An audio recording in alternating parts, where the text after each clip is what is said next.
अनंत चतुर्दशी की व्रत कथा। इस कथा को पढ़ने और सुनने से होती है लक्ष्मी की प्राप्ति।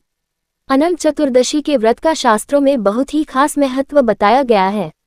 अनंत चतुर्दशी पर भगवान विष्णु के अनंत स्वरूप की पूजा होती है और हाथ में 14 गांठों वाला धागा अनंत बांधा जाता है। ऐसा करने से मां लक्ष्मी की प्रसन्न होती है। अनंत चतुर्दशी की पूजा में कथा का पाठ करने का बहुत ही महत्व माना गया है। आप भी जानिए ये कथा और इसका पाठ करें।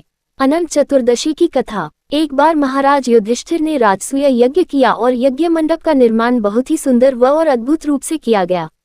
उस मंडप में जल की जगह स्थल तो स्थल की जगह जल की भ्रांति होती थी।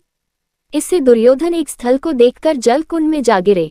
द्रौपदी ने ये देखकर उनका उपहास किया और कहा कि अंधे की संतान भी अंधी होती है। इस कटुवचन से दुर्योधन बहुत आहत हुए और इस अपमान का बदला लेने के लिए उसने युधिष्ठिर को द्यूत अर्थात जुआ खेलने के लिए बुलाया और छल से जीतकर पांडवों को 12 वर्ष वनवास दे दिया। वन में रहते उन्हें अनेकों कष्टों को सहना पड़ा। एक दिन वन में भगवान कृष्ण युधिष्ठिर से मिलने आए। युधिष्ठिर ने उन्हें सब हाल बताया और इस विपदा से निकलने का मार्ग भी पूछा। इस पर भगवान कृष्ण ने उन्हें अनंत चतुर्दशी का व्रत करने को कहा और कहा कि इसे करने से खोया हुआ राज्य भी मिल जाएगा। इस वार्तालाप के बाद श्री कृष्ण जी युधिष्ठिर को एक कथा सुनाते हैं। प्राचीन काल में एक ब्राह्मण था, उसकी एक कन्या थी जिसका नाम सुशीला था। जब कन्या बड़ी हुई तो ब्राह्मण ने उसका विवाह कौंडिन्य ऋषि से कर दिया। विवाह पश्चात कौंडिन्य ऋषि अपने आश्रम की ओर चल दिए। रास्ते में रात हो गई जिससे वह नदी के किनारे आराम करने लगे।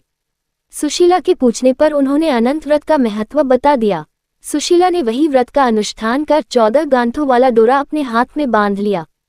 फिर वह पति के पास आ गई। कौंडिन्य ऋषि ने सुशीला के हाथ में बांधे डोरे के बारे में पूछा तो सुशीला ने सारी बात बता दी। कौंडिन्य ऋषि सुशीला की बात से अप्रसन्न हो गए। उसके हाथ में बंधे डोरे को भी आग में डाल दिया।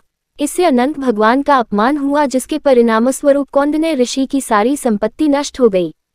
सुशीला ने इसका कारण डोर का आग में जलाना बताया। पश्चाताप की अग्नि में जलते हुए ऋषि अनंत भगवान की खोज में वन की ओर चले गए। वे भटकते भटकते निराश होकर गिर पड़े और बेहोश हो गए। भगवान अनंत ने उन्हें दर्शन देते हुए कहा कि मेरे अपमान के कारण ही तुम्हारी ये दशा हुई और विपत्तियां आई, लेकिन तुम्हारे पश्चाताप से मैं तुमसे अब प्रसन्न हूँ। अपने आश्रम में जाओ और 14 वर्षों तक विधि विधान से मेरा यह व्रत करो। इससे तुम्हारे सारे कष्ट दूर हो जाएंगे।